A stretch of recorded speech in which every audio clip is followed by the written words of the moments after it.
Everyone, competitive exam में आपका एक बार फिर स्वागत है। आज मैं यहाँ आपके साथ जो JOIT 817 का जो रिज़ल्ट डिक्लेयर हुआ था, जो कि 1 जुलाई 2022 को डिक्लेयर हुआ था, तो आप यहाँ देख सकते हैं कि पूरा रिज़ल्ट की PDF मैं आपको यहाँ दिखा रहा हूँ। आपको पता हो चुका है कि काफ़ी लंबा टाइम इस भर्ती को हो चुका है, लगभग 4 साल कंप्लीट इस भर्ती को हो चुके हैं और फिर भी आपको पता है कि फाइलों में ये रिज़ल्ट अभी घूम रहा है, कभी लॉ से पर्सनल डिपार्टमेंट में, कभी पर्सनल से कमीशन और कमीशन से वापस पर्सनल डिपार्टमेंट। तो ये सरकार की लेट लतीफ़ी की वजह से ये है कि सरकार ने हर रिजल्ट को लटका के रखा है। तो आप देख सकते हैं कि 1 जुलाई को जब ये नोटिफिकेशन आई थी तो आप देख सकते हैं कि इसमें कितनी पोस्टें एडवर्टाइज थी।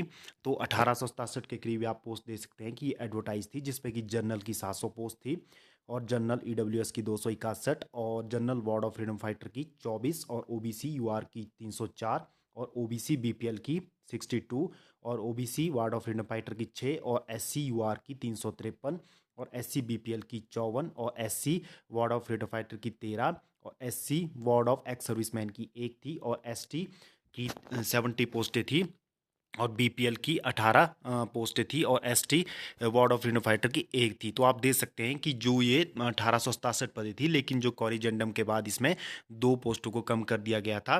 तो सिनेरियो ये था कि जब इसके डॉक्यूमेंटेशन के लिए बुलाया गया था, वो मात्र 1388 पोस्टों के लिए बुलाया गया था। आप देख सकते हैं कि 1388 पोस्टों पर बुलाया गया था। यहाँ इन्होंने मेंशन कर रखा है कि कितनी कितनी पोस्टें जो है कैटेगरी से कम हुई थी। जनरल से 150 पोस्टें कम हुई थी और EWS से 50 से 60 पोस्टें कम हुई थी और OBC से आपके पास 80 से 90 पोस्टें कम हुई थी और SC से आपको 60 से 70 पोस्टें कम हुई थी। तो ये आप देख सकते हैं, तो ये पोस्टें यहाँ से कम हुई थी।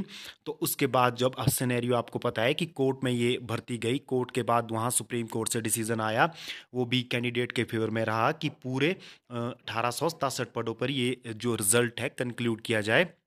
तो उसके बाद जो है, अब आपको पता है कि अब कैबिनेट से भी जो है इस भर्ती के लिए अप्रूवल मिल चुका है।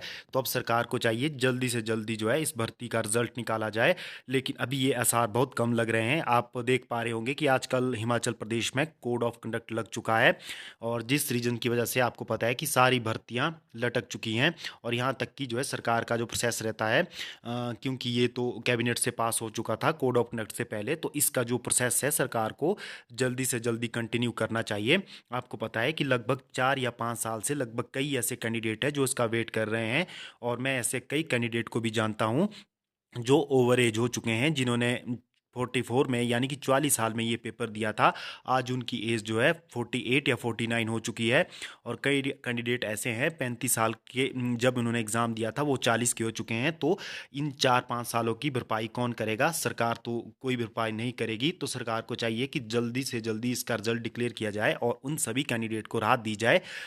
तो आप देख सकते हैं कि जब इसका जो टाइपिंग के लिए शॉर्टलिस्ट किया गया था, तो लगभग 19,000 कैंडिडेट को टाइप टेस्ट के लिए शॉर्टलिस्ट किया गया था। तो आप देख सकते हैं 19,000 में से जो थे लगभग आपके जो है 17,058 कैंडिडेट ने जो है टाइपिंग टेस्ट दिया और 1,900 कुछ कैंडिडेट इसमें एब्सेंट रहे। तो आप देख सकते हैं कि 17,058 कैंडिडेट जिन्होंने टाइपिंग दिया था, तो उनमें से जो है लगभग 9576 कैंडिडेट थे तो जो थे उन्होंने जो है टाइपिंग टेस्ट को क्लियर किया और हिंदी और इंग्लिश में दोनों में टाइपिंग हुई थी। तो आप देख सकते हैं कि और उसमें से भी आप देख सकते हैं कि 9500 जो 76 कैंडिडेट थे, उसमें से भी जो है 4332 कैंडिडेट को 1:3 या 1:4 की रेशो में जो है शॉर्टलिस्ट किया गया था डॉक्यूमेंट वेरिफिकेशन के लिए। मैंने भी एग्ज़ाम दिया था और क्लियर किया है और मैंने भी जो है इसमें डॉक्यूमेंटेशन दी है। तो मैं भी यही चाहता हूँ कि जल्दी से जल्दी जो है रिज़ल्ट आ जाए। फ़िलहाल मैं अभी जॉब कर रहा हूँ तो मुझे इतनी ज़रूरत नीड इसकी नहीं लगती है, लेकिन फिर भी जो कैंडिडेट जो है घर में बेरोज़गार बैठा है उसकी स्थिति को मैं समझ सकता हूँ कि लगभग जिस कैंडिडेट ने मेहनत से एग्ज़ाम पास किया है और 4-5 साल वो बेरोजगार घर में बैठा है, उस पर क्या बीत रही होगी। तो सरकार को इस बारे में सोचना चाहिए। तो अब आपको पता है कि सिनेरियो ये बन चुका है कि लगभग 472 जो पोस्ट नई इसमें ऐड होगी, तो उसके लिए जो है इसमें नए कैंडिडेट को 1:3 के या 1:4 की रेशो में जो है डॉक्यूमेंट वेरिफिकेशन के लिए बुलाया जाएगा।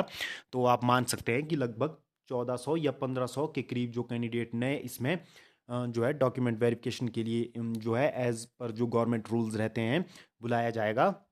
तो बहुत जल्द जो है इसके रिगार्डिंग जो है 10 या 15 दिन में आपको कुछ ना कुछ हलचल देखने को ज़रूर मिलेगी। लेकिन अभी तो जो है ये फाइल आपके पास पब्लिक सर्विस कमीशन शिमला गई है। वहाँ पर जब कमीशन बैठेगा तो वहाँ पर डिसीजन होगा कि इस भर्ती के मैंडेट को वापस हमीरपुर चयन आयोग को दिया जाए। तो इसमें जो है कुछ प्रोसेस या टाइम इसमें लगने वाला है, तो जल्दी से जल्दी ये निपटा देना चाहिए सरकार को। तो आप देख सकते हैं कि ये पूरी पीडीएफ मैं आपके सामने यहाँ शेयर कर रहा हूँ।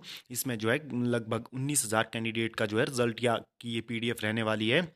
तो और अब इस पर जो है कट ऑफ की वीडियो आपको जो है यूट्यूब पर देखने को मिल रही है। तो अब आपको क्या उम्मीद लग रही है कि इसमें क्या कट ऑफ जा सकती है? पहले जो जनरल जो कैंडिडेट था लास्ट, जिसको डॉक्यूमेंट वेरिफिकेशन के लिए 46.5 के जो कैंडिडेट मिला था, उसको जो है डॉक्यूमेंट वेरिफिकेशन के लिए बुलाया गया था।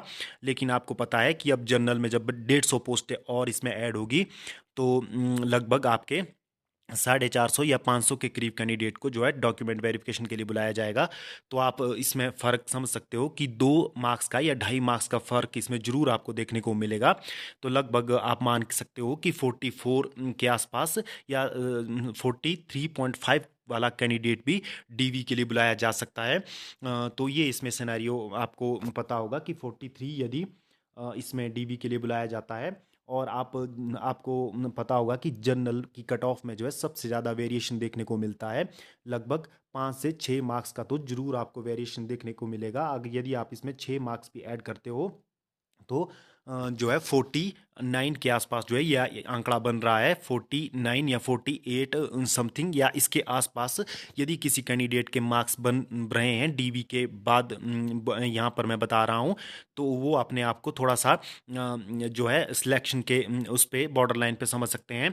तो आपको पता है कि रिजर्व कैटेगरी के जो कैंडिडेट रहते हैं उनका भी जो यदि वो टॉपर्स रहते हैं तो उनका जो सिलेक्शन होता है वो अपनी कैटेगरी में ना होकर के जनरल में वो सिलेक्शन होता है, तो वो जनरल की सीट को खा लेते हैं, वहाँ पर जो है एक्वायर कर लेते हैं, जिस वजह से जो है जनरल के कैंडिडेट को वहाँ पर नुकसान होता है। तो आप मान सकते हैं कि यदि आपके 48 या 49 के करीब या 50 के आसपास मार्क्स बन रहे हैं तो आपका जो लास्ट कह रहा हूँ तो सिलेक्शन होने के चांस इसमें है। और यदि आपका इसमें सिलेक्शन नहीं भी होता है फिर भी वेटिंग पैनल से आपका डेफिनेटली आपका सिलेक्शन हो जाएगा। आपको पता है कि इसमें काफ़ी लंबी बड़ी वेटिंग निकलेगी, क्योंकि 4-5 साल ये भर्ती हो चुकी है। और इन दौरान आपको पता है कि पीछे काफ़ी रिजल्ट डिक्लेयर हुए हैं, जिसमें कि पुलिस कांस्टेबल का जो रिजल्ट है 2020 में डिक्लेयर हो चुका था। और मेरे कई जानने वाले कैंडिडेट भी थे जिन्होंने पुलिस का एग्ज़ाम क्लियर किया था और जेओ का भी उनका क्लियर था।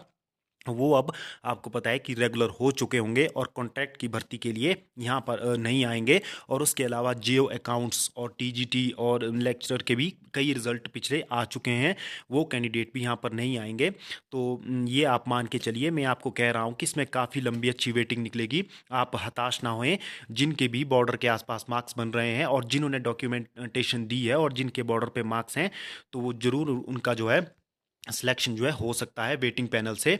और इसमें आप हौसला बनाए रखें। लेकिन अब जल्दी से जल्दी इसका रिजल्ट आउट होना चाहिए, तभी जो है आगे का जो है प्रोसेस होगा। तो यदि आप अन्य कैटेगरी जैसे कि एससी एसटी और ओबीसी और ईडब्ल्यूएस में है तो उसमें कितनी कट ऑफ जा सकती है, तो मैंने आपको बता दिया है कि यदि जनरल की 49 या 50 के आसपास जाती है तो अदर कैटेगरी के जो कैंडिडेट है वो अपने 4 से 5 मार्क्स कम कर सकते हैं। कि यदि जनरल की 50 कट ऑफ जा रही है तो आप 5 मार्क्स कम कर लीजिए तो 45 के आसपास जो है कैटेगरी की कट ऑफ जा सकती है। जैसे कि ईडब्ल्यूएस की 45 और ओबीसी की भी लगभग इससे 1 मार्क्स आप कम कर सकते हैं कि 44 के आसपास, और एससी की भी 44 या 45 के आसपास कट ऑफ रह सकती है। तो ये कट ऑफ का जो है अनुमान यहाँ पर है कि इतनी कट ऑफ जो है इसमें जा सकती है और इससे ज़्यादा इसमें नहीं जाने की चांस है, क्योंकि सीटें इसमें जो वैकेंसीज है वो काफ़ी ज़्यादा है। ये हिमाचल के इतिहास की अभी तक की सबसे ज़्यादा सबसे बड़ी भर्ती है, क्योंकि एक साथ 1800 से ज़्यादा पद भरे जा रहे हैं। तो जो है कट ऑफ आपको इतना ही वेरिएशन देखने को मिलेगा, 5 से 6 मार्क्स का वेरिएशन आपको देखने को मिलेगा। और वेटिंग पैनल से तो काफ़ी ज़्यादा कैंडिडेट का सिलेक्शन होने वाला है। तो आप सब्र रखिए, अपनी डॉक्यूमेंटेशन अच्छे से दीजिए। तो ये आपको मैंने यहाँ पर थोड़ा कट ऑफ के रिगार्डिंग भी बता दिया है कि कितनी जो है इसके आसपास कट ऑफ जा सकती है। अब जो है तत्काल प्रभाव से जो है ये रिजल्ट डिक्लेयर होना चाहिए। काफ़ी ज़्यादा लंबा टाइम इस भर्ती को हो चुका है। तो आपको पता है कि यदि एक बार रिजल्ट आ जाए तो 2 मंथ आपकी ज्वाइनिंग को भी यहाँ पर लगने वाले हैं। यदि जो है जून या जुलाई तक आपका रिजल्ट आता है तो अगस्त सितंबर अक्टूबर तक ही आपकी ज्वाइनिंग जो है हो पाएगी अगर सरकार चाहेगी।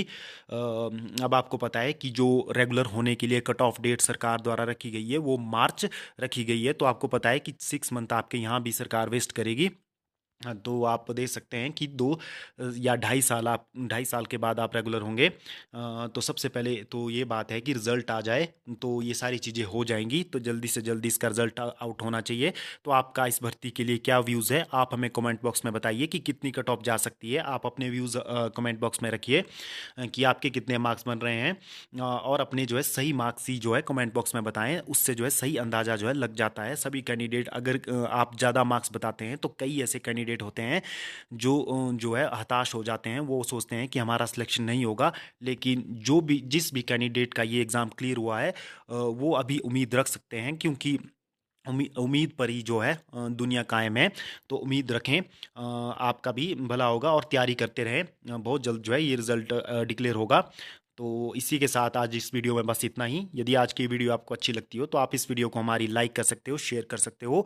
और इसी प्रकार के फ्यूचर अपडेट के लिए आप हमारे चैनल कॉम्पिटिटिव एग्जाम से जुड़े रह सकते हो, क्योंकि यहाँ पर हम आपको लेटेस्ट जॉब नोटिफिकेशन और HPGK से रिलेटेड क्वेश्चन और अन्य जो भी नोटिफिकेशन आती हैं यहाँ पर डिस्कस करते रहते हैं। धन्यवाद।